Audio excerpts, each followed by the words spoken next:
समुंदर की मौजों से रोजी कमाने वाले माहीगीर भी कोरोना के बायस शदीद मुश्किलात से दो चार हैं। एक दिन शिकार पे ना जाएं तो घर का चूल्हा जलाना मुश्किल हो जाता है और लॉकडाउन के बायस तो इनके घरों में फाके यकीनी थे।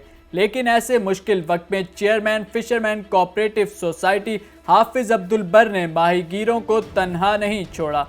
सिर्फ दावे ही नहीं किए बल्कि काम भी करके दिखाया और 16,000 से जायद माहीगीर खानदानों के घरों की दहलीज पर राशन पहुंचाया।